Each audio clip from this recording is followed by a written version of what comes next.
Oxford Readers Level 4A The Unquiet Grave by M.R. James. 1. The picture. For several years Mr. Williams worked for the museum at the University of Oxford, enlarging its already famous collection of drawings and pictures of English country houses and churches. It is hard to imagine anything less alarming than collecting pictures of houses and churches, but Mr. Williams found that even this peaceful work had its unexpected dark corners. He bought many pictures for the museum from the London shop of Mr. J. W. Britnell. Twice a year Mr. Britnell sent a list of pictures to all his regular customers, who could then choose which pictures they wanted to look at before deciding whether to buy. In February 1895 Mr. Williams received a list from Mr. Britnell with the following letter. Dear Sir, I think you might be interested in picture number 978 in our list, which I will be happy to send to you if you wish. J. W. Britnell. Mr. Williams turned to number 978 in the list and found the following note. Number 978. Artist unknown. Picture of an English country house early 19th century. 25 centimeters by 40 centimeters. 20. It did not sound very interesting and the price seemed high. However, Mr. Williams added it to the pictures that he asked Mr. Britnell to send to him. The pictures arrived at the museum one Saturday afternoon just after Mr. Williams had left. They were brought round to his rooms in college so that he could look at them over the weekend. Mr. Williams found them on his table when he and his friend Mr. Binks came in to have tea. Picture number 978 showed the front of quite a large country house. It had 3 rows of windows with the door in the middle of the bottom row.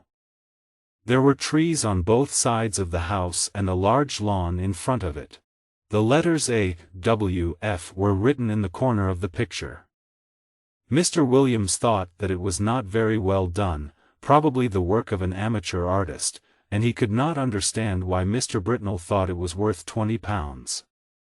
He turned it over and saw that there was a piece of paper on the back with part of a name on it. All he could read were the ends of 2 lines of writing. The first said, Ingley Hall, the second, Sex. Mr. Williams thought that it would be interesting to see if he could find the name of the house in one of his guidebooks before sending the picture back on Monday morning. Meanwhile he put the picture on the table, lit the lamp because it was now getting dark, and made the tea. While they were having tea his friend picked up the picture, looked at it and said, Where's this house, Williams? That's just what I was going to find out, said Williams, taking a book from the shelf. If you look at the back you'll see it's something Hall in either Essex or Sussex. Half the name's missing, you see. I don't suppose you recognize the house, do you? No, I don't, said Mr. Binks. It's from Britnell, I suppose, I assented. Is it for the museum?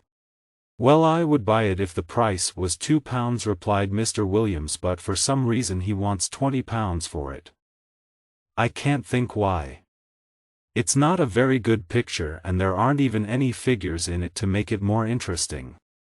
I agree it's not worth £20, said Binks, but I don't think it's too bad.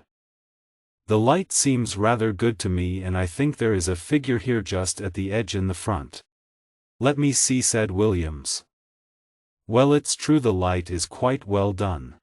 Where's the figure? Oh yes. Just the head in the very front of the picture. And indeed there was, right on the edge of the picture, just the head of a man or a woman who was looking towards the house. Williams had not noticed it before. Still, he said, though it's better than I thought at first. I can't spend £20 of the museum's money on a picture of a house I don't even know. Mr. Binks, who had some work to finish, soon left, and Mr. Williams spent the time before dinner trying to find the name of the house in his guidebooks. If I knew the letter before the Ingley, he said to himself, it would be easy enough. But there are many more names ending in Ingley than I thought. Dinner in Mr. Williams' college was at 7 o'clock, and afterwards a few of his friends came back to his rooms to play cards. During a pause in the game, Mr. Williams picked up the picture from the table without looking at it and passed it to a man named Garwood who was interested in pictures. Garwood looked at it and said, "This is really a very fine picture, Williams. The light is very well done in my opinion, and though the figure is rather unpleasant, it is quite interesting." "Yes, I assented," said Williams, who was too busy giving drinks to his guests to look at the picture again. When his visitors had gone, Williams had to finish writing a letter, so it was after midnight before he was ready to go to bed. The picture lay face upwards on the table where Garwood had left it, and as Williams was putting out the lamp he saw it. For a moment he was too surprised to move, then he slowly picked up the picture and stared at it in horror. In the middle of the lawn in front of the unknown house there was a figure where there had been no figure earlier. It was crawling on hands and knees towards the house, and it was covered in a strange black garment with a white cross on the back. After a second or two, Mr. Williams took the picture by one corner and carried it to an empty room. There he locked it face downwards in a cupboard, then closed and locked the door of the empty room. He went back to his own room and locked the door behind him. Before going to bed he sat down and wrote a note describing in detail the extraordinary change in the picture since he had received it. He was glad to remember that Mr. Garwood, who had looked at the picture earlier in the evening, had also seen a rather unpleasant figure. He decided that in the morning he must ask someone to look carefully at the picture with him, and he must try very hard to discover the name of the house. He would ask his neighbor Mr. Nisbet to have breakfast with him. Then he would spend the morning looking for the house in his guidebooks. Mr. Nisbet arrived at 9 o'clock and the two men sat down to breakfast. When they had finished, Mr. Williams, feeling both nervous and excited, hurried to the empty room. He unlocked the cupboard, took out the picture still face downwards, and without looking at it went back to his own room and put it into Nisbet's hands. "Now, Nisbet," he said, "I want you to tell me what you see in that picture. Describe it, please, in detail. I'll tell you why afterwards." "Well," said Nisbet, "I have here a picture of an English country house by moonlight." "Moonlight? Are you sure?" "Oh yes. The moon is shown quite clearly and there are clouds in the sky." "All right, go on." "But I'm sure," added Williams quietly, "that there was no moon when I first saw it." "Well, there's not much more I can say," Nisbet continued. "The house has 3 rows of windows, 5 in each row except at the bottom where there's a door instead of the middle one, and—" "But what about figures?" said Williams with great interest. "Figures?" replied Nisbet. "There aren't any." "What? No figure on the grass in front?" "No. Not a thing." "Are you sure?" "Of course I am. But there's one other thing." "What's that?" "One of me windows on the ground floor on the left of the door is open." "Is it really? Oh dear. I suppose he's got into the house," said Williams with great excitement. He hurried across to where Nisbet was sitting and, taking the picture from him, saw for himself. It was quite true. There was no figure on the lawn and there was the open window. For a moment Williams was too surprised to speak, then he sat down at his desk and wrote for a few minutes. When he had finished he brought 2 papers across to Nisbet. He asked him to sign the first one, which was Nisbet's own description of the picture, then to read the other one, which was the note Williams had written the night before. "What can it all mean?" asked Nisbet. "That's what I must find out," said Williams. "Now there are 3 things I must do. First, I must ask Garwood exactly what he saw when he looked at the picture last night, then I must have the picture photographed before it goes any further, and thirdly, I must find out where this house is." "I can take the photograph for you myself," said Nisbet. "But I think we are seeing something terrible happening here. The question is, has it already happened or is it going to happen? You really must find out where this house is." He looked at the picture again and shook his head. "I think you are right, He has got in. I'm sure there will be some trouble in that house." "I'll tell you what I'll do," said Williams. "I'll show the picture to old Dr. Green. He grew up in Essex and he often goes to Sussex to see his brother who lives there. He's been going there for years. He must know both places quite well." "That's a very good idea," agreed Nisbet. "But I think I heard Green say that he was going away this weekend." "You're right," said Williams. "I remember now. he's gone to Brighton for the weekend. I'll leave a note asking him to see me as soon as he returns. Meanwhile you take the picture and photograph it and I'll see Garwood and ask him what he saw when he looked at it last night." He paused. "You know," he added, "I don't think £20 is too much to ask for this picture after all." In a short time Williams returned to his room bringing Mr. Garwood with him. Mr. Garwood said that when he had looked at the picture the figure was just starting to crawl across the lawn. He remembered that it was wearing a black garment with something white on the back. He was not sure if it was a cross. While he was writing this down Mr. Nisbet returned and said that he had photographed the picture. "What are you going to do now?" Williams asked Mr. Garwood. "Are you going to sit and watch the picture all day?" "No, I don't think we need to do that," replied Williams. "You see, there has been plenty of time since I looked at it last night for the creature in the picture to finish what he wants to do, but he has only gone into the house. The window is open and he must still be in there. I think he wants us to see what happens next. Anyway, I don't think the picture will change much during the day. I suggest that we all go for a walk after lunch and come back here for tea.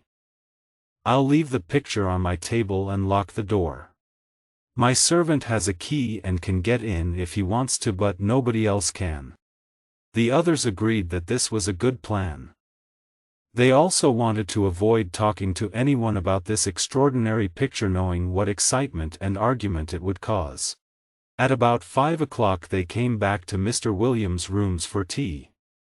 When they entered the room they were surprised to find Mr. Filcher the servant sitting in Mr. Williams' armchair and staring in horror at the picture on the table. Mr. Filcher had worked in the college for many years and had never before behaved in so unusual a way.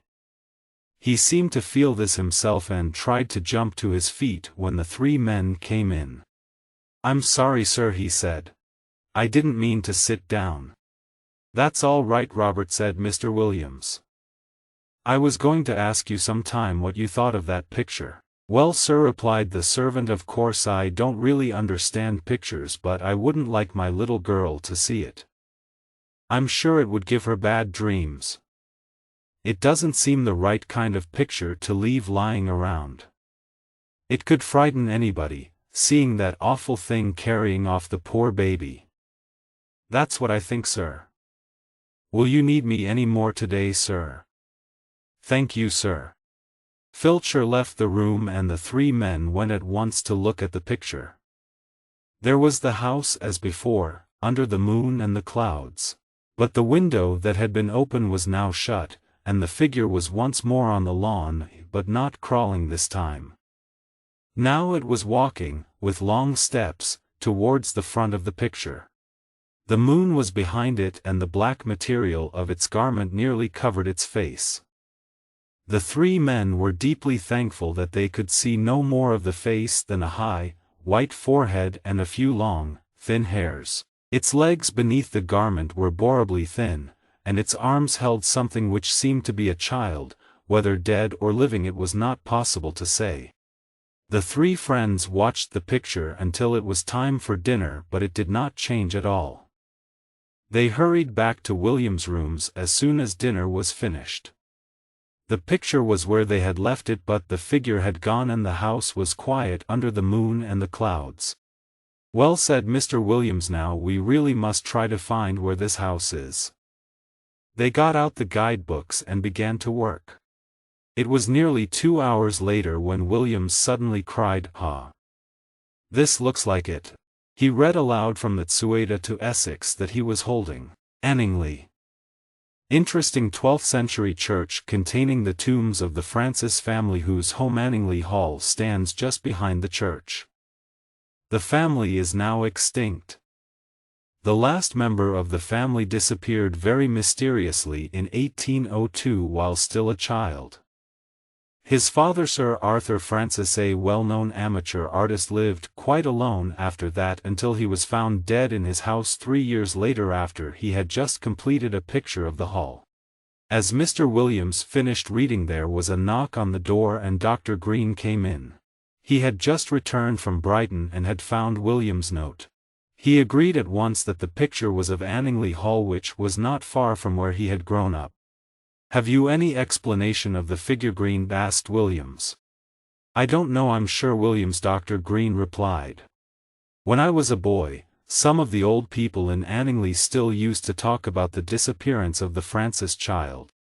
They said that Sir Arthur had a lot of trouble with some of the local people coming onto his land to steal his fish and his birds.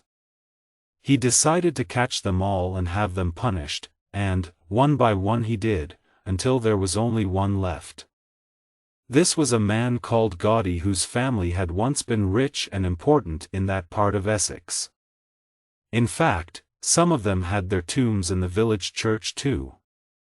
However, the family had lost all their land and their money over the years, and Gaudy felt rather bitter about it all. For a long time Sir Arthur could not catch him doing anything wrong, until one night his men found Gaudy with some dead birds in Sir Arthur's woods. There was a fight and one of the men was shot. This was just what Sir Arthur needed. The judge was all on his side, of course, and poor Gaudy was hanged a few days later. People thought that some friend of Gaudy stole Sir Arthur's little boy in revenge, to put an end to the Francis family as well. But I should say now, that it looks more as if old Gaudy managed the job himself.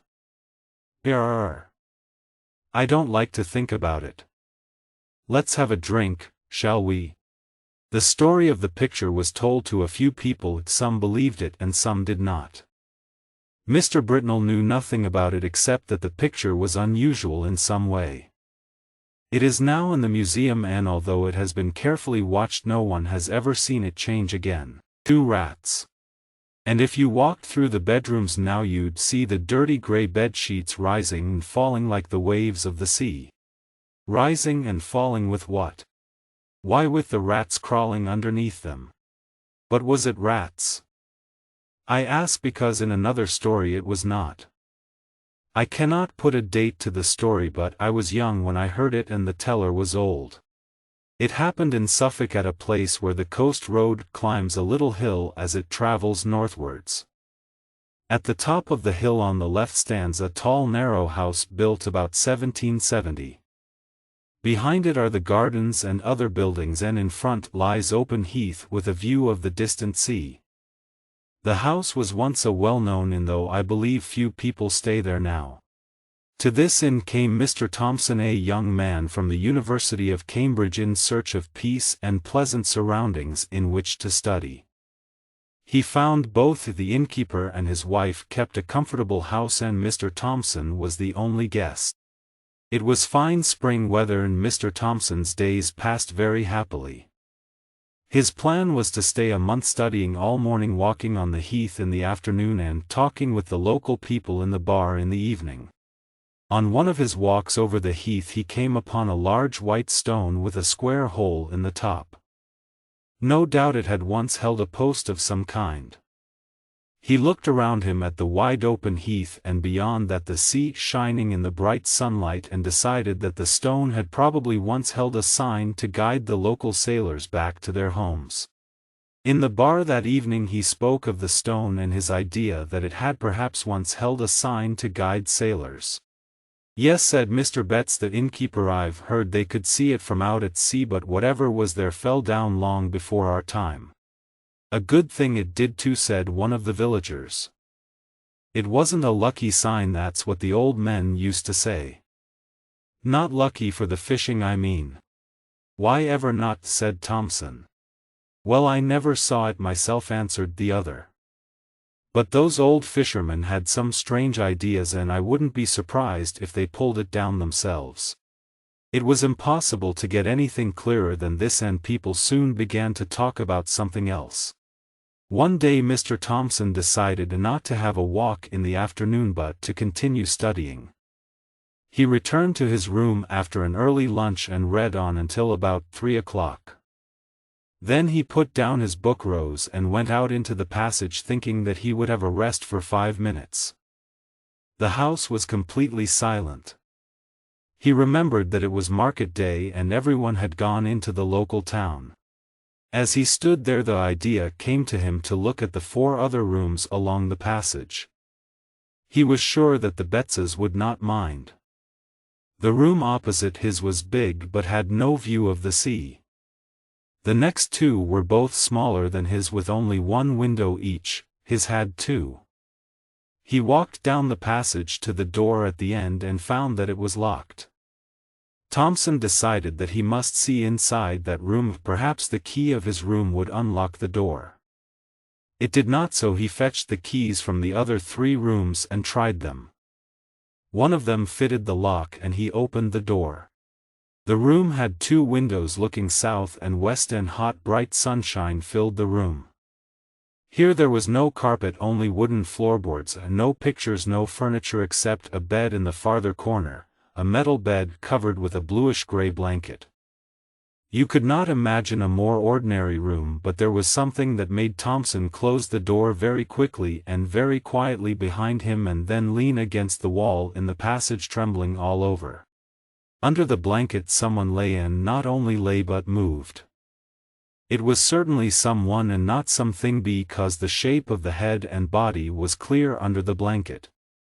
However, it was all covered, and no one lies with covered head except a dead person, and this was not dead, not truly dead, because it was moving and shaking. Thompson tried to tell himself that he was imagining things, but on this bright sunny day that was impossible. What should he do? First, lock the door again. With a trembling hand he turned the key in the lock, but as he did so it made a little noise, and at once soft footsteps were heard coming towards the door. Thompson ran to his room and locked himself in, although he knew it was useless. How could doors and locks stop what he suspected? He stood listening for several minutes, but no sound came from the passage. Now he could not think what to do. He wanted to pack his bags and leave the inn at once, but only that morning he had told Mr. and Mrs. Betts that he would stay for another week. If he left suddenly, they would surely guess the reason. Then he thought, either the Bettses knew about the creature in that room but still stayed in the house, or they knew nothing about it.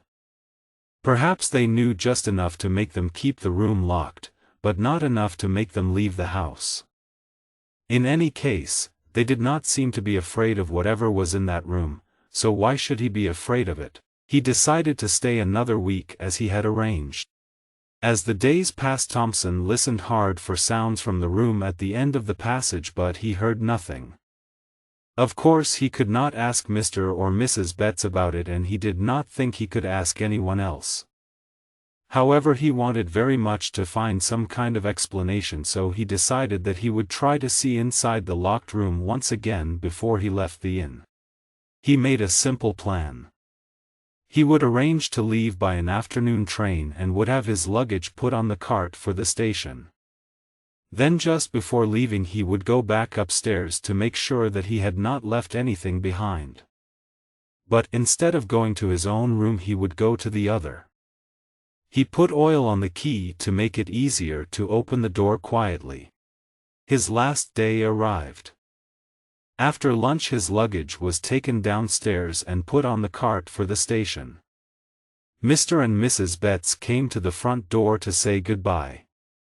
Thompson thanked them for making him so comfortable, and they thanked him for staying with them. Then, as he had planned, Thompson said, "I'll just check that I haven't left a book or anything in my room." "No, please don't worry, I can do it myself." He hurried up the stairs to the locked room, turned the key quietly, and opened the door. He almost laughed aloud. Leaning, or perhaps sitting on the edge of the bed was nothing more than an ordinary scarecrow. A scarecrow out of the garden, of course, just put away in the empty room. Yes, but suddenly amusement stopped. Do scarecrows have bony feet? Do their heads roll from side to side on their shoulders? Have they got heavy metal chains around their necks? Can they get up and move across the floor with rolling head and arms close at their sides, and shake with the cold? Thompson shut the door with a bang, jumped down the stairs and fell in a faint at the door of the inn. When he became conscious again, Mr. Betts was standing over him with a glass of whiskey and a serious face. "You shouldn't do it, sir," said Betts. "You shouldn't go looking into people's secrets, especially when they've done their best to make you comfortable." Thompson said that he was very sorry, but the innkeeper and his wife found it hard to accept his apologies. "Who knows what damage it will do to the good name of the inn," said Mr. Betts, and his wife agreed. At last Thompson managed to make Mr. and Mrs. Betts believe that he would not say anything about what he had seen. By that time he had missed his train, but he decided to go into town and spend the night at the station hotel. Before he went, Mr. Betts told him what little he knew. "They say he used to be the innkeeper here many years ago, and he worked with the thieves who robbed and murdered travelers on the heath. That's why he was hanged, in chains, they say, up at the gallows on that white stone you saw." "Yes, the fishermen pulled the gallows down, I believe, because they saw it out at sea, and they said it kept the fish away. We heard all this from the people who sold us the inn. You keep that room shut up, they said, but don't move the bed out, and you'll find there won't be any trouble." And we haven't had any trouble. He hasn't once come out into the house, though who knows what he might do now. I've never seen him myself, and I don't want to. But I do hope you'll keep it a secret, sir. If word gets out, people won't want to come and stay here, will they? The promise of silence was kept for many years. I heard the story when Mr. Thompson, now an old man, came to stay with my father. I was told to take him up to his room, but when we got there Mr. Thompson stepped forward and threw the door open himself. He stood there in the doorway for some moments looking carefully into every corner of the room. Then he turned to me. "I beg your pardon," he said. "A strange way to behave, I know. But there is a very good reason for it." A few days later I heard what the reason was, and you have heard it now. 3. Casting the Runes. April 15, 1902. Dear Mr. Carswell, I am turning your paper on the truth of alchemy, which you have kindly offered to read at our next club meeting. Unfortunately we do not feel able to accept your offer. W. Gaydon, Secretary. April 18, 1902. Dear Mr. Carswell, I am afraid that I am not able to arrange a meeting with you to discuss your offer to read a paper on alchemy. However, the club considered your offer most carefully, and we did not refuse it until we had asked for the opinion of an expert in these matters. W. Gaydon, Secretary. April 20, 1902. The Secretary writes to inform Mr. Carswell that it is impossible for him to give the name of any person or persons who were asked for an opinion on Mr. Carswell's paper on alchemy. The Secretary also wishes to say that he cannot reply to any further letters on this matter. "And who is Mr. Carswell?" asked the Secretary's wife. She had called at his office and had just picked up and read the last of these letters. "Well, my dear," replied her husband, "just at present Mr. Carswell is a very angry man. All I know about him is that he's rich, lives at Lufford Abbey in Warwickshire, and considers himself to be an alchemist. And I don't want to meet him for the next week or two. Now shall we go?" "What have you been doing to make him angry?" asked the Secretary's wife. "The usual thing, my dear. He sent us a paper which he wanted to read at our next meeting. We showed it to Edward Dunning, almost the only man in England who knows about these things, and he said it was no good, so we refused it. Now Carswell wants to see me about it and to find out whose opinion we asked for. Well, you've seen my reply to that. Of course you mustn't say anything about it to anyone. You know very well that I would never do a thing like that. Indeed, I hope he doesn't discover that it was poor Mr. Dunning." "Why do you say, poor Mr. Dunning?" said the Secretary. "He's a very happy man and quite rich, I believe. He has a comfortable home and plenty of time to spend on his hobbies. I only meant that I would be sorry for him if Mr. Carswell discovered his name and made trouble for him. Oh yes. He would be poor Mr. Dunning then, agreed her husband. The secretary and his wife were lunching with friends that day, Mr. and Mrs. Bennet, who came from Warwickshire. Mrs. Gayton decided to ask them if they knew Mr. Carswell. However, before she could do so, Mrs. Bennet said to her husband, "I saw Mr. Carswell this morning. He was coming out of the British Museum as I was driving past." "Did you really?" said her husband. "I wonder what brings him up to London." "Is he a friend of yours?" asked the secretary, smiling at his wife. "Oh no," said Mr. and Mrs. Bennet together. "He's one of our neighbors in Warwickshire," explained Mrs. Bennet, "but he's not at all popular. Nobody knows what he does with his time, and they say he believes in all kinds of strange and unpleasant things.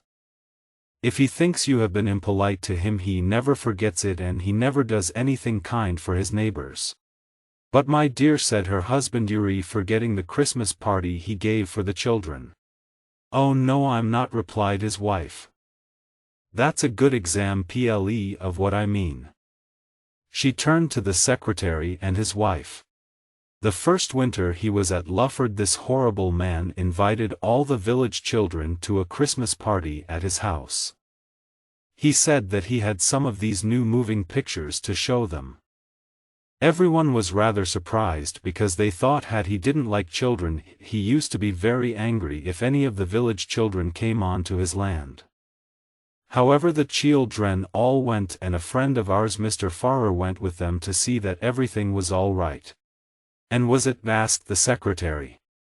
"Indeed it was not," replied Mrs. Bennet.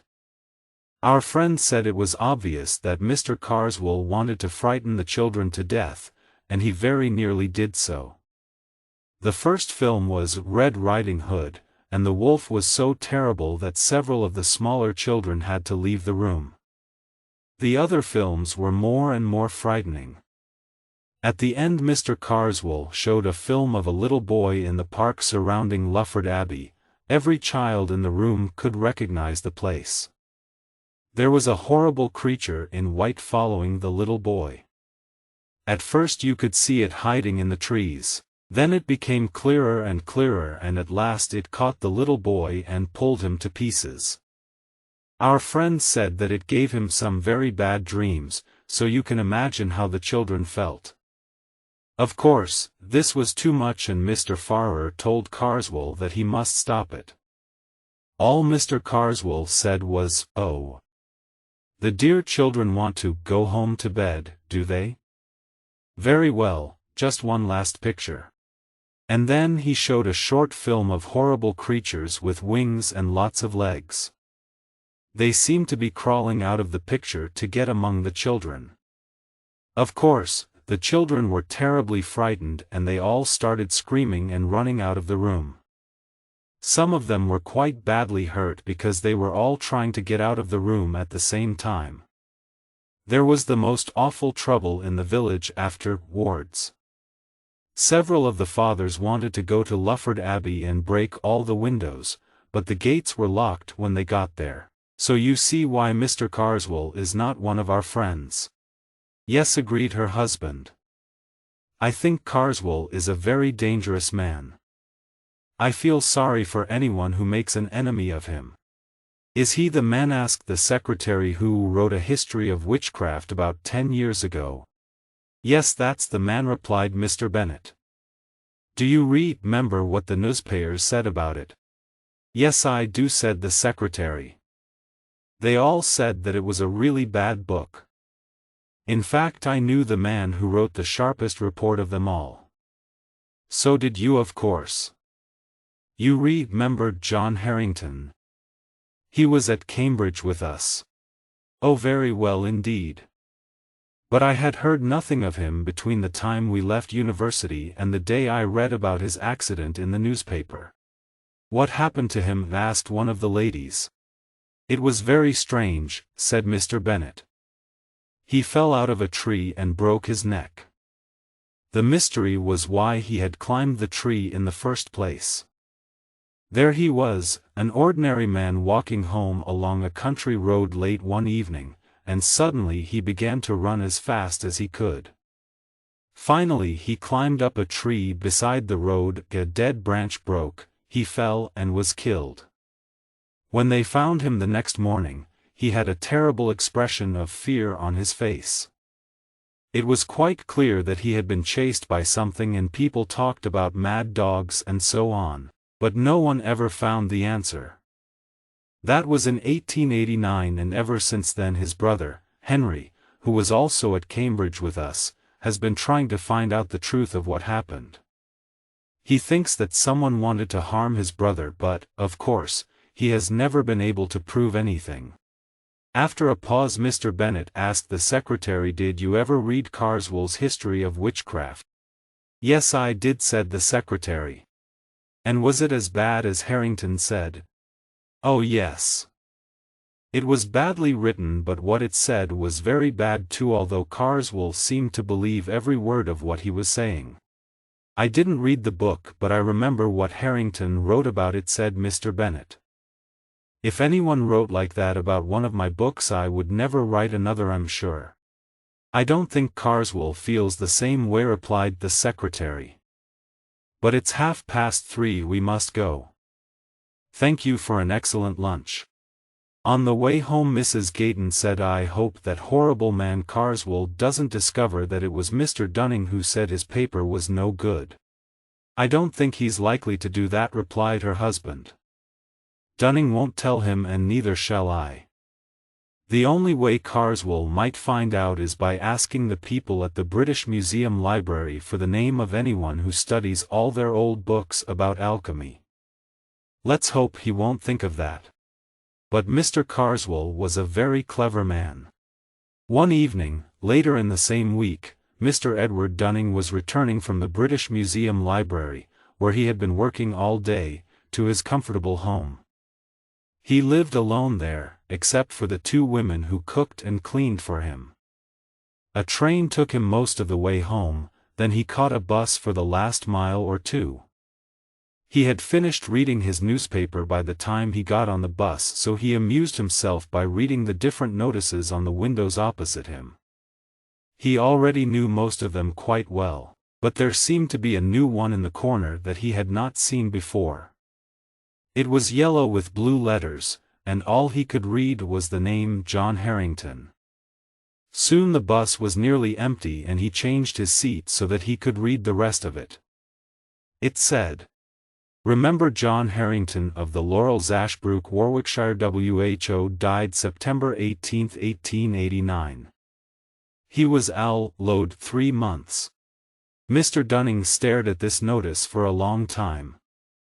He was the only passenger on the bus when it reached his stop, and as he was getting off he said to the driver, "I was looking at that new notice on the window, the blue and yellow one." "It's rather strange," I assented. "Which one is that, sir?" asked the driver. "I don't think I know it." "Why, this one here," said Mr. Dunning, turning to point to it. Then he suddenly stopped. The window was now quite clear. The blue and yellow notice with its strange message had completely disappeared. "But I'm sure," Mr. Dunning began, staring at the window. Then he turned back to the driver. "I'm sorry. Perhaps I imagined it," he said. He hurried off the bus and walked home feeling rather worried. The notice had been there on the window, he was sure of it. But what possible explanation could there be for its disappearing like that? The following afternoon Mr. Dunning was walking from the British Museum to the station when he saw, some way ahead of him, a man holding some leaflets, ready to give to people as they passed. However, Mr. Dunning did not see him give any one a leaflet until he himself reached the place. One was pushed into his hand as he passed. The man's hand touched his, and gave Mr. Dunning an unpleasant surprise. The hand seemed unnaturally rough and hot. As Mr. Dunning walked on, he looked quickly at the leaflet and noticed the name Harrington. He stopped in alarm, and felt in his pocket for his glasses, but in that second someone took the leaflet out of his hand. He turned quickly, but whoever it was had disappeared, and so had the man with the leaflets. The next day in the British Museum he was arranging his papers on the desk when he thought he heard his own name whispered behind him. He turned round hurriedly, knocking some of his papers onto the floor, but saw no one he recognized. He picked up his papers and was beginning to work when a large man at the table behind him who was just getting up to leave touched him on the shoulder. "May I give you these?" he said, holding out a number of papers.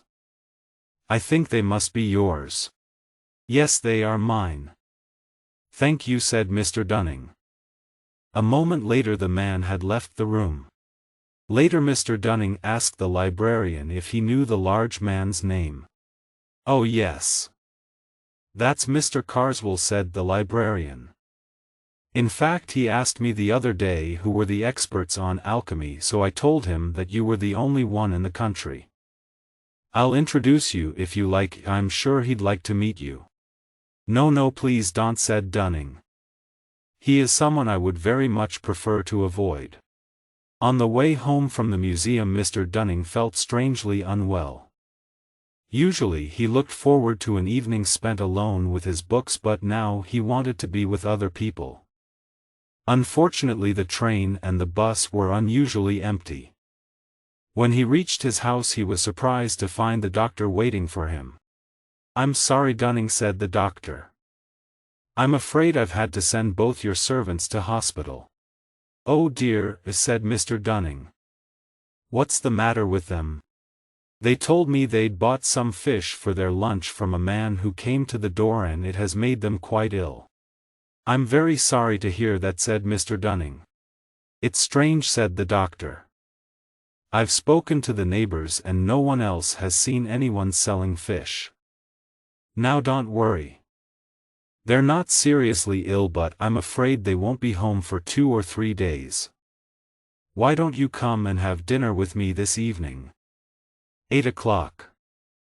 You know where I live." Mr. Dunning enjoyed his evening with the doctor and returned to his lonely house at 11:30. He had got into bed and was almost asleep when he heard quite clearly the sound of his study door opening downstairs. Alarmed, he got out of bed, went to the top of the stairs, and listened. There were no sounds of movements or footsteps, but he suddenly felt warm, even hot, air round his legs. He went back and decided to lock himself into his room, and then suddenly, the electric lights all went out. He put out his hand to find the matches on the table beside the bed, and touched a mouth, with teeth and with hair around it, and not, he said later, the mouth of a human being. In less than a second he was in an other room and had locked the door. And there he spent a miserable night, in the dark, expecting every moment to hear something trying to open the door. But nothing came. When it grew light he went nervously back into his bedroom and searched it. Everything was in its usual place. He searched the whole house but found nothing.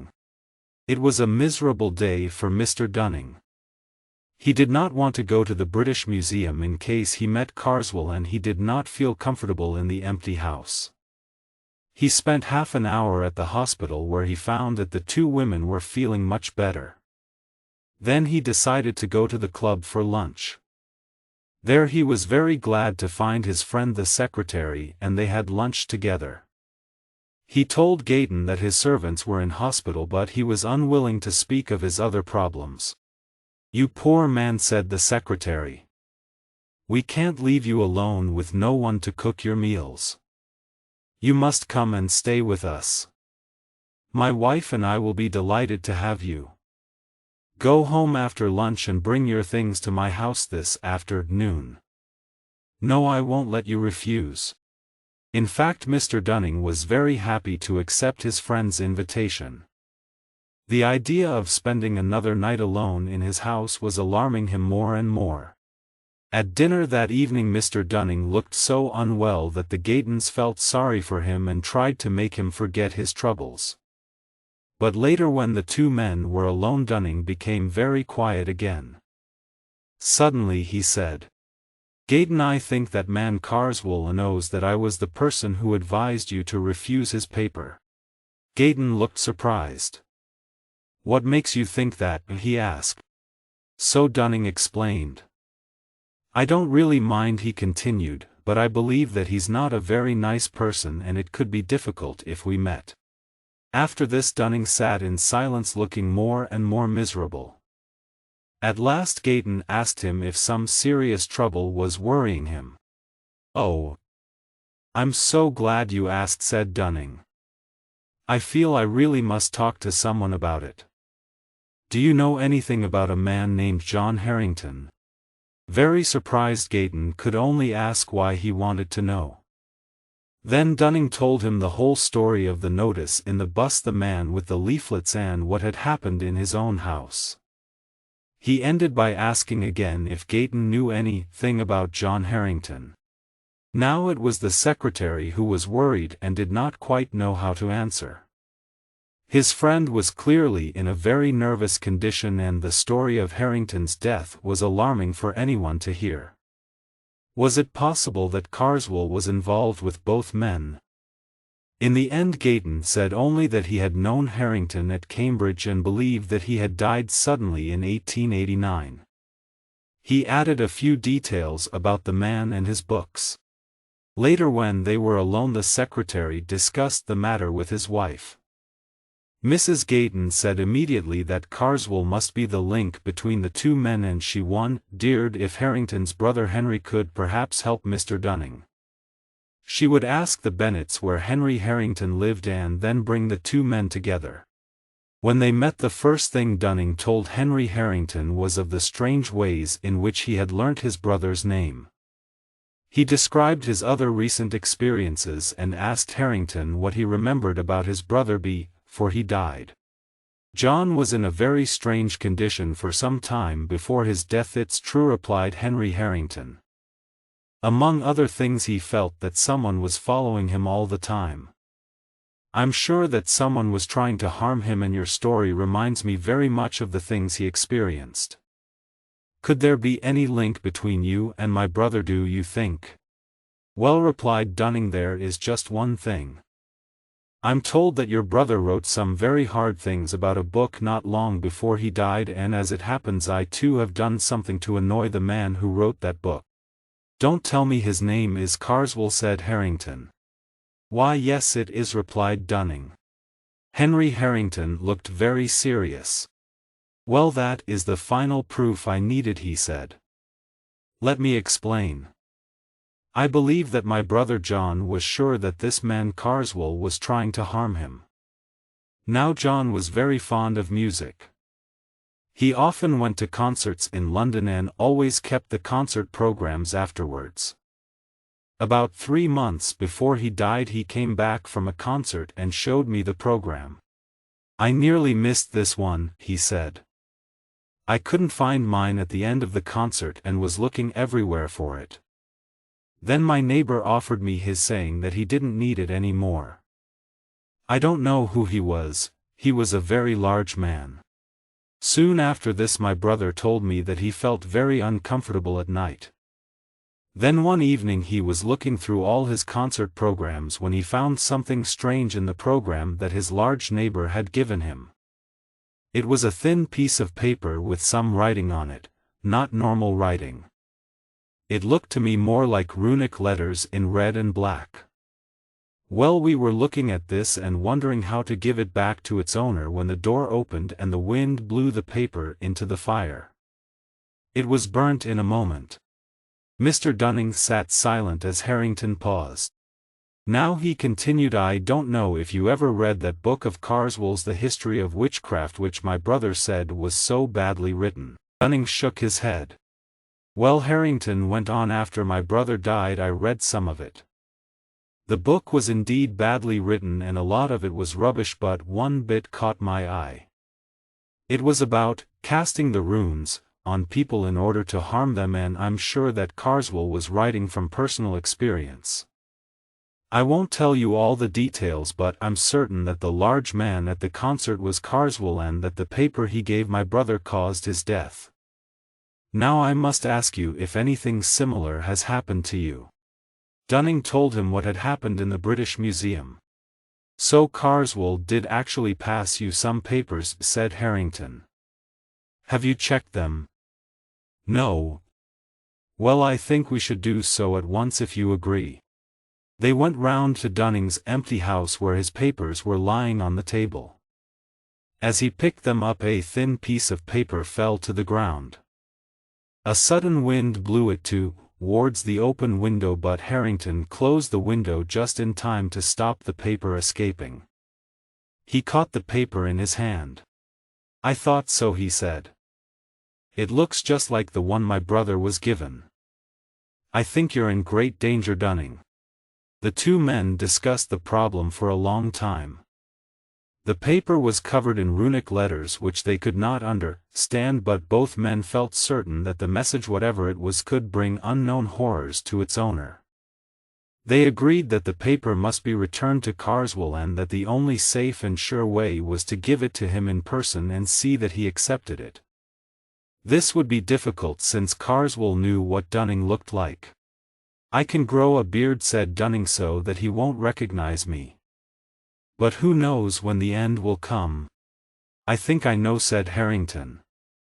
"The concert where my brother was given the paper was on June 18th, and he died on September 18th, 3 months later." "Perhaps it will be the same for me," Dunning said miserably. He looked in his diary. "Yes, April 23rd was the day in the museum. That brings me to July 23rd. Now, Harrington, I would very much like to know anything you can tell me about your brother's trouble." The thing that worried him most, said Harrington, was the feeling that whenever he was alone someone was watching him. "After a time I began to sleep in his room and he felt better because of that. But he talked a lot in his sleep." "What about?" asked Dunning. "I think it would be better not to go into details about that," replied Harrington, "but I remember that he received a packet by post which contained a little diary.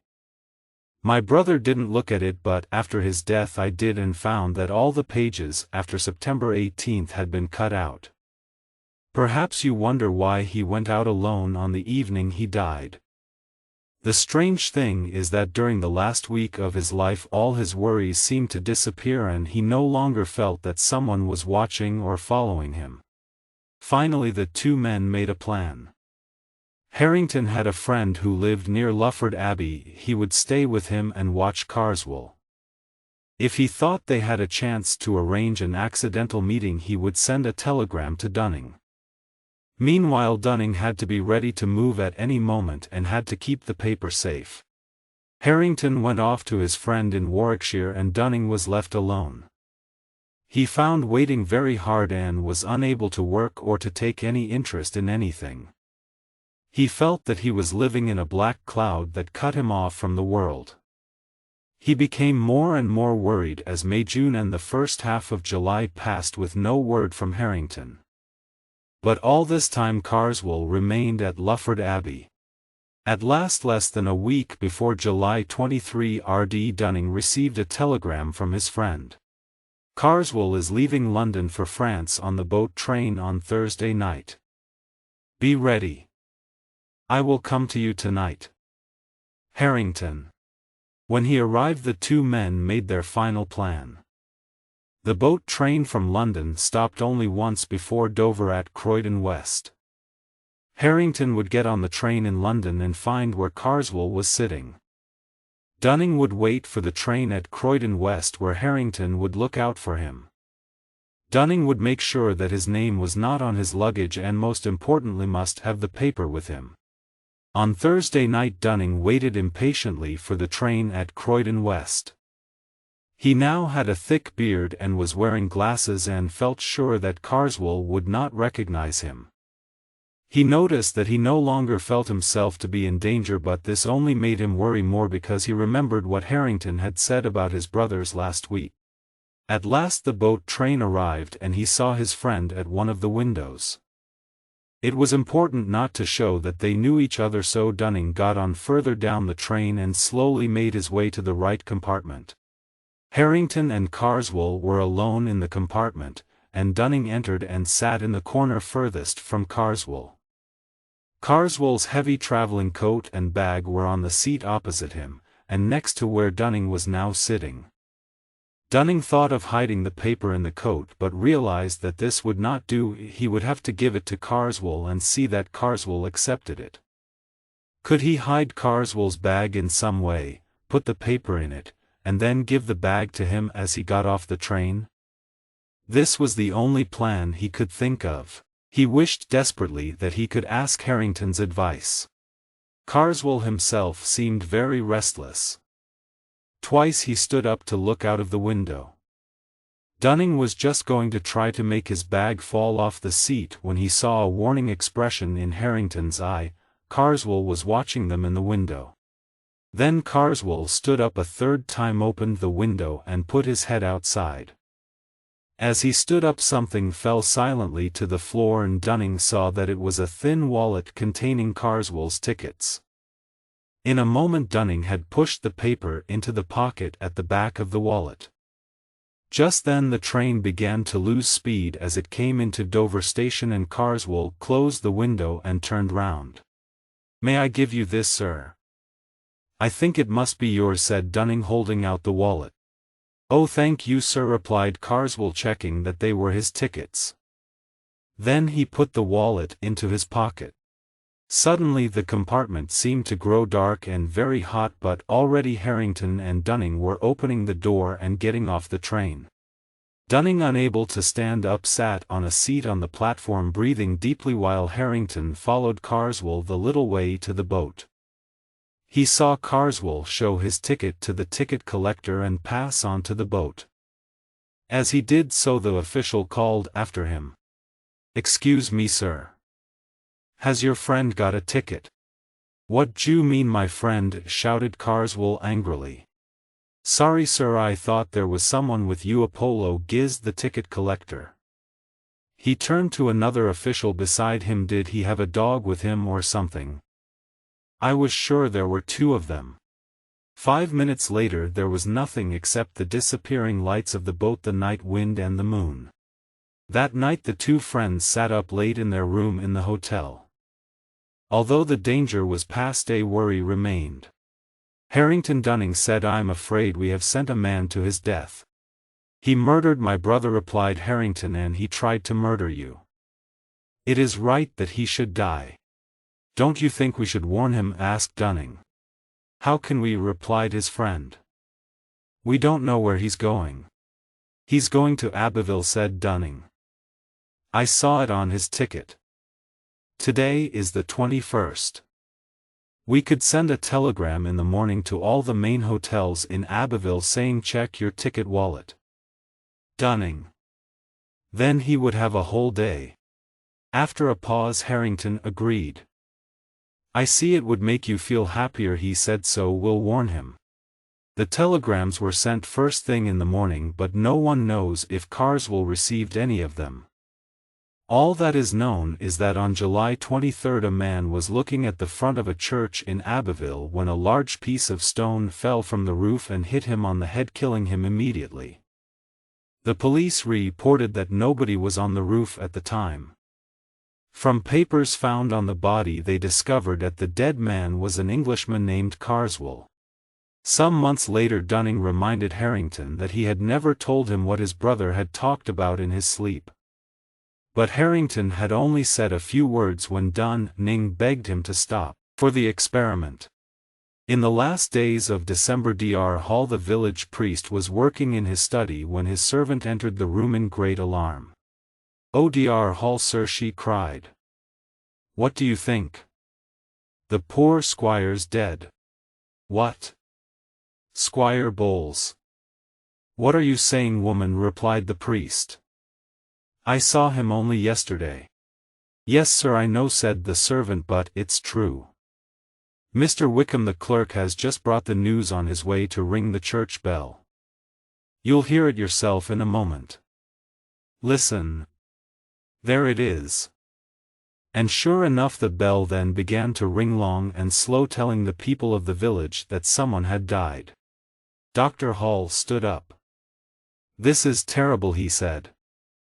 I must go up to the hall at once.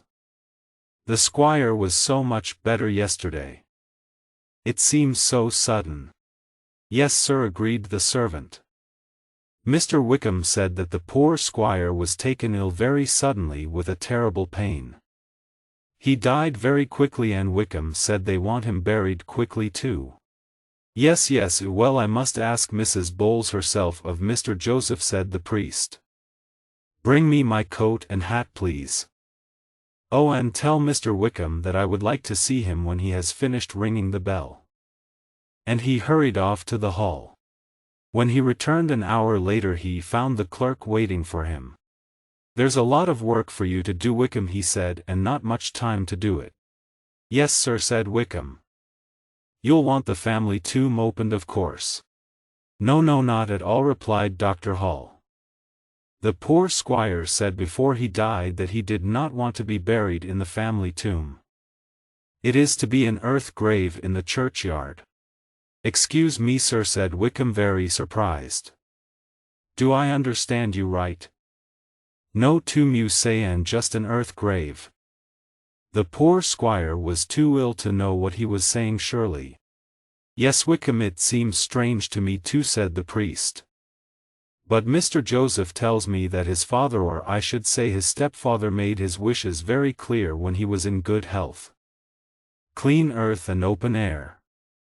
You know, of course, the squire had some strange ideas, though he never told me of this one.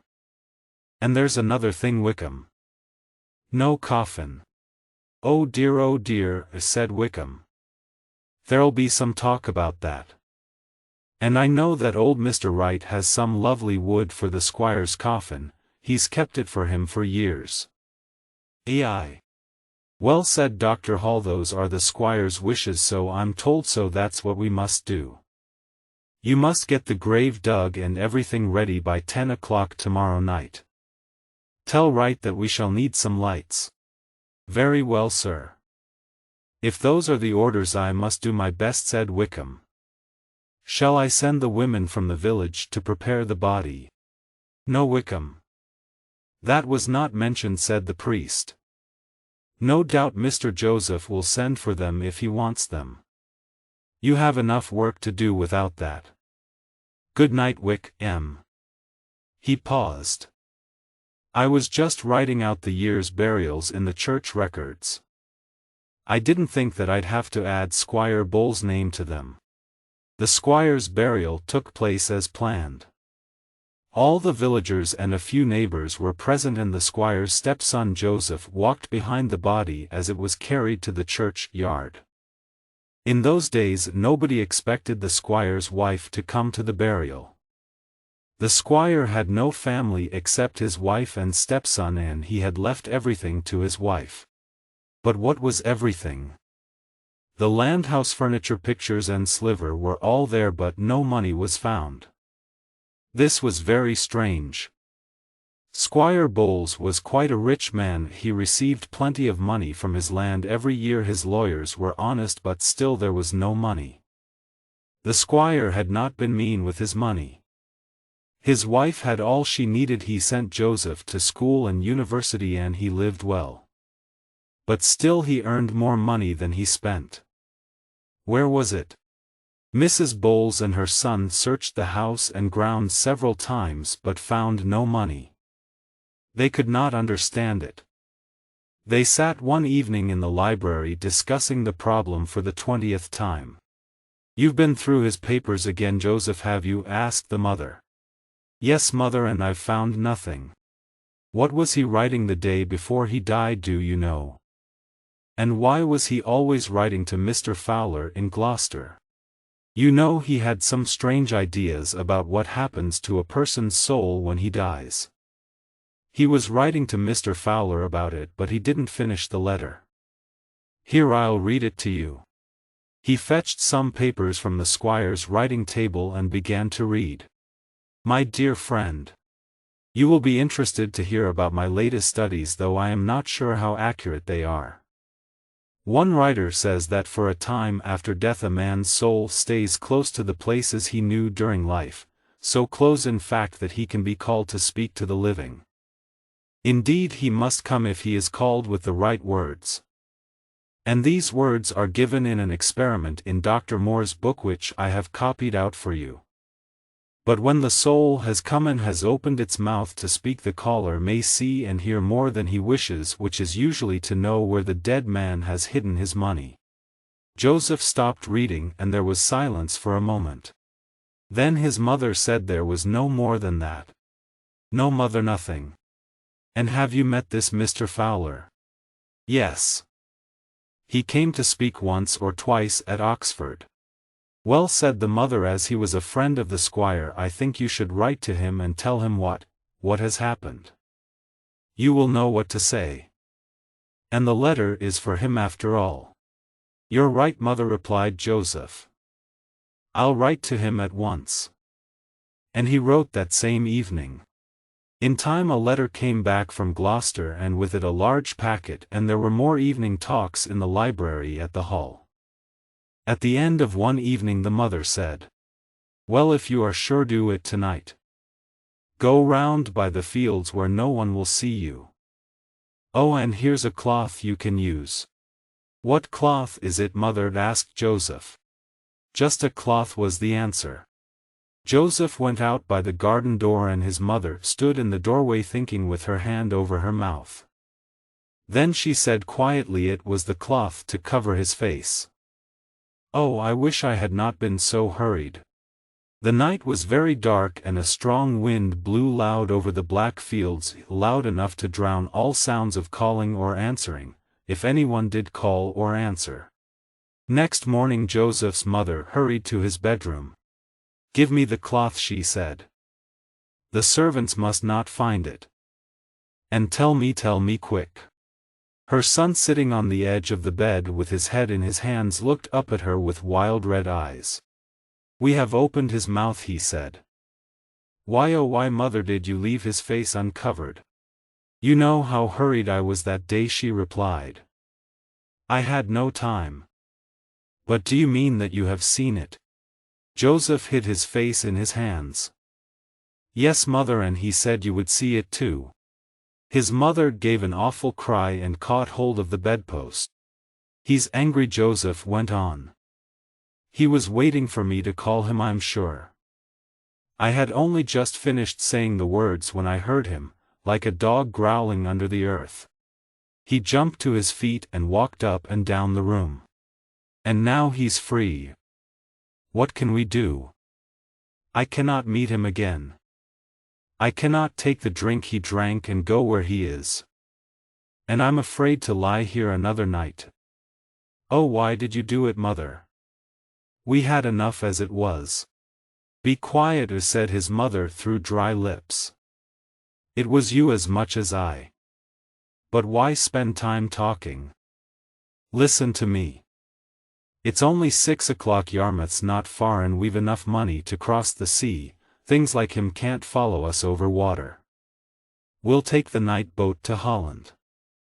You see to the horses while I pack our bags."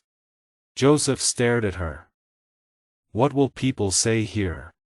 You must tell the priest that we've learned of some of the squire's money in Amsterdam and we must go to collect it. Go.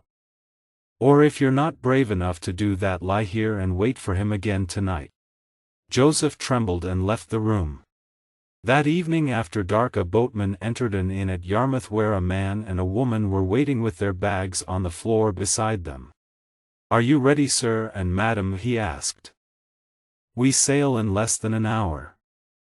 My other passenger is waiting by the boat." "Is this all your luggage?" He picked up the bags. "Yes, we are traveling light," said Joseph. "Did you say you have other passengers for Holland?" "Just one," replied the boatman, "and he seems to travel even lighter than you." "Do you know him?" asked Mrs. Bowles. She put her hand on her son's arm and they both paused in the doorway. "No," said the boatman. "He keeps his face hidden, but I'd know him again by his voice. He's got a strange way of speaking, like a dog growling. But you'll find that he knows you. Go and fetch them out," he said to me, "and I'll wait for them here." And sure enough he's coming this way now. In those days women who poisoned their husbands were burnt to death. The records for a certain year at Norwich tell of a woman who was punished in this way and whose son was hanged afterwards. No one had accused them of their crime, but they told the priest of their village what they had done. The name of the village must remain secret because people say there is money still hidden there. Dr. Moore's Book of Experiments is now in the University Library at Cambridge, and on page 144 this is written, 5. Oh, whistle and I'll come to you, my boy. Are you going away for the holidays, Professor? The speaker was sitting next to the professor at dinner in St. James's College. Yes, I'm leaving tomorrow, said Professor Parkins. I'm learning to play golf and I'm going to Burnstow on the East Coast for a week or two to improve my game. Professor Parkins was a young man who took himself and everything that he did very seriously. Oh, Parkins, said another man. There are the remains of an old Templar church at Burnstow. Would you have a look at the place? I'd like to know if it's worth going to see. Certainly, said the professor. I'll make some notes for you if you like. There won't be much left above ground. I think the place is quite near the beach, about half a mile north from the Globe Inn. I'm staying at the Globe, in fact, said Parkins. He sounded a little annoyed. I could only get a room with 2 beds in it. I plan to do some work there and I need a large room with a table, but I really don't like the idea of having 2 beds in the room. 2 beds? How terrible for you, Parkins, said a man called Rogers. I'll come down and use one of them for a few days. I'll be a companion for you. Parkins gave a polite little laugh. I'm afraid you'd find it rather dull, Rogers. You don't play golf, do you? No. Very boring game, said Rogers, not at all politely. But if you don't want me to come, just say so. The truth, as you always tell us, never hurts. Professor Parkins was well known for always being polite and always telling the truth, and Rogers often amused himself by asking questions which Parkins found difficult to answer. Parkins tried to find an answer now that was both polite and truthful. Well, Rogers, perhaps it will be a little difficult for me to work if you are there. Rogers laughed loudly. Well done, Parkins, he said. Don't worry. I'll let you get on with your work in peace, and I can be useful and keep the ghosts away. Here he smiled at the others round the table while Parkins' face turned a deep pink. Oh, I'm sorry, Parkins, Rogers added. I forgot that you don't like careless talk about ghosts. That is quite true, said Parkins. His voice got a little louder. I cannot accept the idea of ghosts. It is the complete opposite of everything I believe. I hold, as you know, very strong opinions on this matter. Oh yes, we know that, said Rogers. Well, we'll talk about it again at Burnstow, perhaps. From this conversation it will be clear that Parkins was indeed a very serious young man, quite unable sadly to see the funny side of anything, but at the same time very brave and sincere in his opinions. Late the following day Parkins arrived at the Globe Inn in Burnstow, and was taken to his room with the 2 beds, of which we have heard. He unpacked his things and arranged his books and papers very tidily on the large table by the window. In fact, the table was surrounded on 3 sides by windows. The large central window looked straight out to sea, the right one looked south over the village of Burnstow, and the left one looked north along the beach and the low cliff behind it. Between the inn and the sea, there was only a piece of rough grass and then the beach. Over the years the sea had slowly come closer, and now it was no more than 50 meters away. Most of the people staying at the Globe were there for the golf. One of them was a Colonel Wilson, an old soldier with a very loud voice and very strong opinions. Professor Parkins, who was as brave as he was honest, spent the first day of his holiday playing golf with Colonel Wilson and trying to improve his game. Perhaps he was not wholly successful in this because by the end of the afternoon the colonel's face was a most alarming color. Even his mustache looked angry, and Parkins decided that it would be safer not to walk back to the inn with him. He thought he would walk along the beach instead and try to find the remains of the Templar church. He found them very easily, by falling over some of the old stones. In fact, when he picked himself up he saw that the ground all around him was broken up with shallow holes and bits of old stone wall covered in grass. The Templars used to build round churches, Parkins remembered, and even after hundreds of years there were enough grass-covered stones left to show the circle of the outer wall. For a time Parkins walked around looking and measuring and making notes in his note-book. There was a large stone in the center of the circle, and Parkins noticed that the grass had been pulled away from one corner of it. He knelt down and, using his pocket knife, dug away some more of the grass to see the stone underneath. As he did so, a piece of earth fell inwards, showing that there was a hole under the stone. He tried to light a match to see inside, but the wind was too strong, so he put his hand into the hole and felt around with his knife. The sides, top, and bottom of the hole were smooth and regular. He discovered it must be a man-made hole in a wall. As he pulled the knife out, he heard the sound of metal on metal. There was something in the hole. He put his hand back in and his fingers found a thin piece of metal. Naturally enough, he pulled it out, and saw that it was a piece of metal pipe about 10 centimeters long, also man-made and clearly very old. By this time it was getting too dark to do anything more, so he put the metal pipe in his pocket and started to walk home along the beach. In the evening half-light the place seemed wild and lonely, and a cold north wind blew at his back. Far ahead of him he could see the lights of the village, but here there was only the long empty beach with its black wooden breakwaters and the shadowy whispering sea. He crossed the stones higher up on the beach and went down to the sand, which was easier to walk on, although he had to climb over the breakwaters every few meters. When he looked behind him to see how far he had come, he saw that he might have a companion on his walk home. A dark figure, some way back, seemed to be running to catch up with him, but he never seemed to get any closer. It couldn't be anybody he knew, Parkins thought, so he did not wait for him. However, a companion, he began to think, would really be very welcome on that cold, dark beach. He suddenly remembered the stories he had read in his less sensible childhood, stories of strange companions met in lonely places. What would I do now, he wondered, if I looked back and saw a black figure with wings and a tail? Would I run, or would I stand and fight? Fortunately, the person behind me doesn't look like that, and he seems to be as far away as when I first saw him. I shall get my dinner before he does, and, oh dear, it's nearly time for dinner now. I must run. At dinner the professor found the colonel much calmer than he had been in the afternoon. Later the two men played cards together, and as Parkins played cards much better than he played golf, the colonel became quite friendly and they arranged to play golf together again the next day. When Parkins returned to his room he found the little metal pipe where he had put it on the table. He looked at it carefully and realized that it was a whistle.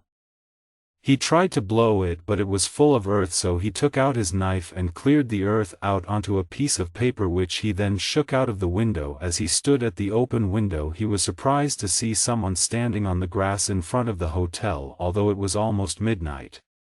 He shut the window and took the whistle over to the light to look at it again. He cleaned the dirt off and found that there were letters deeply cut along the side of the whistle. Cos est venet. Now that's Latin, he said to himself. I think it means, who is this who is coming? Well, the best way to find out is clearly to whistle for him. He put the whistle to his lips and blew, then stopped suddenly, surprised and pleased at the sound he had made. It was a soft sound, but also seemed to travel a long way. And it brought a picture into his mind, a picture of a wide dark place at night with a fresh wind blowing and in the middle a lonely figure, but at that moment a real wind made his window shake and the picture disappeared. The wind was so sudden that it made him look up just in time to see the white shape of a seabird's wing outside the window. He was so interested in the sound the whistle had made that he blew it again, this time more loudly. No picture came into his mind, but a sudden and very violent wind blew his window open with a crash. Both candles went out, and the wind seemed to be trying to pull the room to pieces. For 20 seconds Parkins battled to close the window again, but it was like trying to push back a burglar who was fighting to get in. Then the wind suddenly dropped for a moment, and the window banged shut and fastened itself. Parkins lit the candles and Lucia to see what damage had been done. There was none, not even a broken window.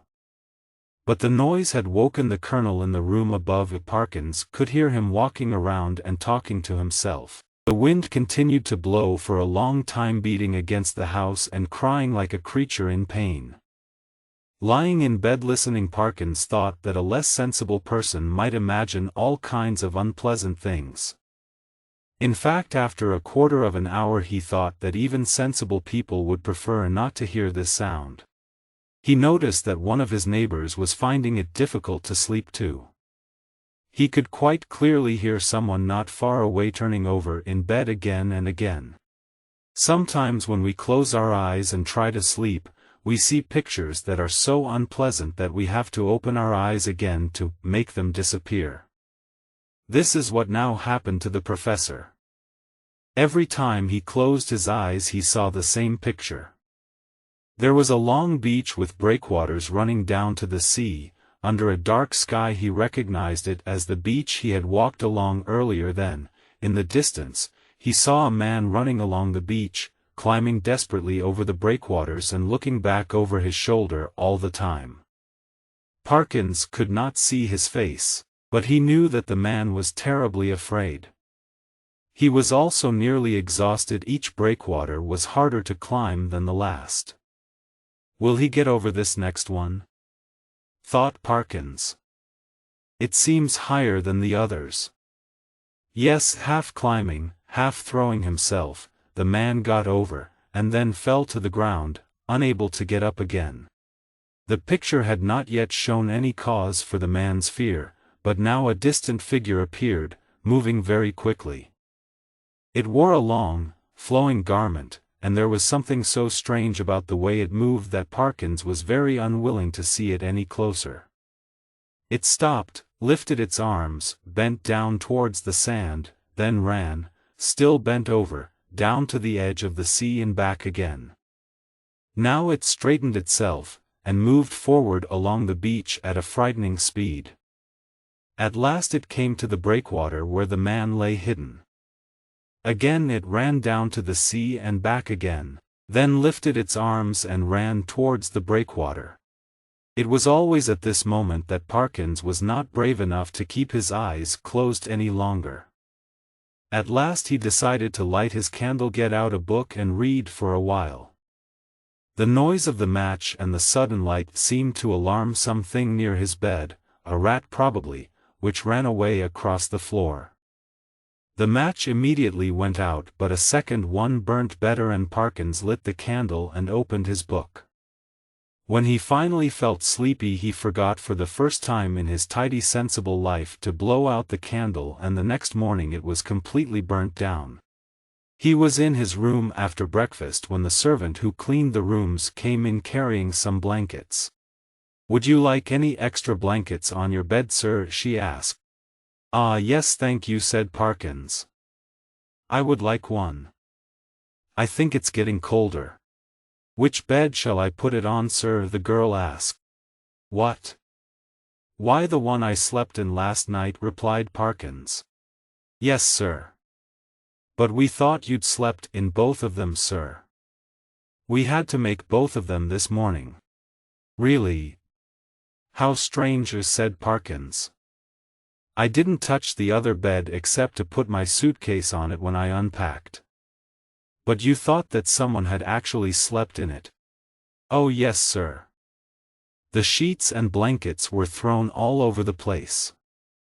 I thought you'd had bad dreams, sir." "Oh dear," said Parkins. "Well, I'm sorry if I made extra work for you." "Oh, I'm expecting a friend of mine from Bridge to come for a few days and sleep in the other bed. That will be all right, I suppose." "Oh yes, sir," said the girl. "It's no trouble, I'm sure." "Thank you, sir." And she left the room. That day Parkins tried very hard to improve his game with some success, and the Colonel became even more friendly and quite talkative. "That was an extraordinary wind we had last night," he said as they were playing. "In my part of the country they would say that someone had been whistling for it." "Do they really believe in that kind of thing where you come from?" asked Parkins. "They believe in it all over the place," the Colonel replied. "And in my experience there's usually some truth in what the country people say." There was a pause in the conversation while they continued with the game. Then Parkins said, "I feel I should tell you, Colonel, that I hold very strong opinions on these matters. In fact, I don't believe at all in anything supernatural." "What?" cried the Colonel. "Do you mean to say that you don't believe in ghosts or anything of that kind?" "In nothing whatever of that kind," replied Parkins. "There is an explanation for everything, you see. In fact," he went on, "I blew a whistle myself last night and the wind seemed to come in answer to my call." "But of course." The Colonel stopped and looked at him. "Whistling, were you?" he said. "What kind of whistle did you use?"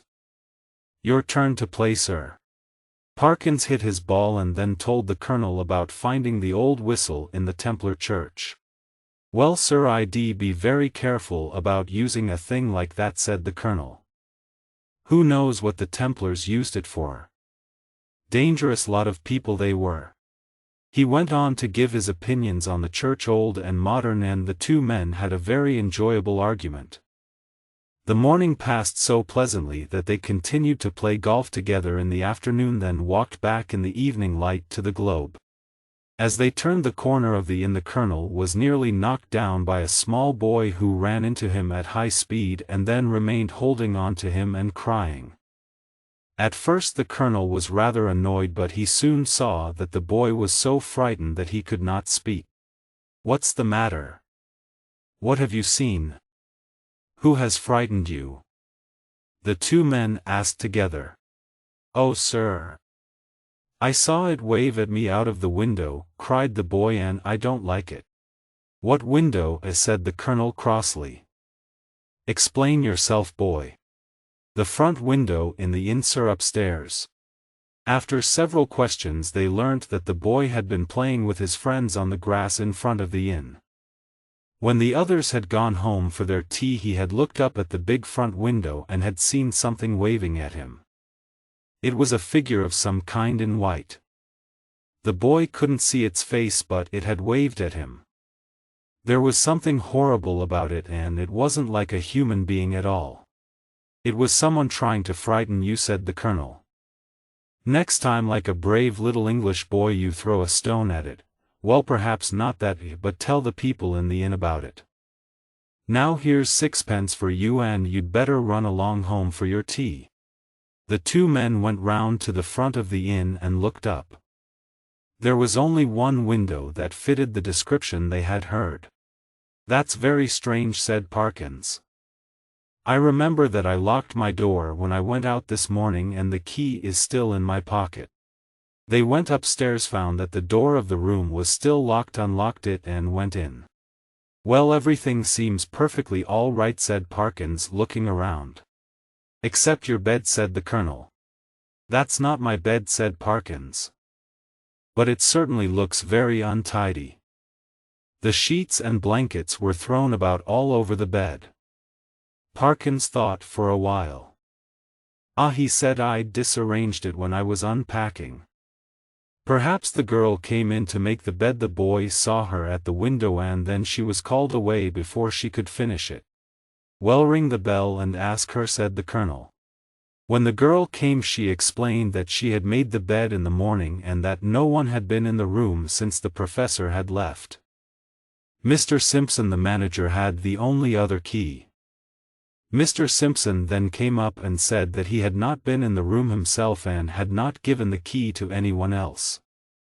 Parkins checked the room carefully and nothing was missing. His books and papers were as he had left them.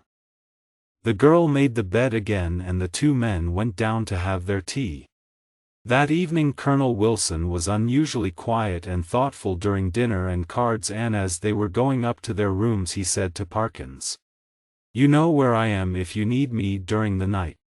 "Thank you, Colonel, but I don't expect to call on you," replied Parkins.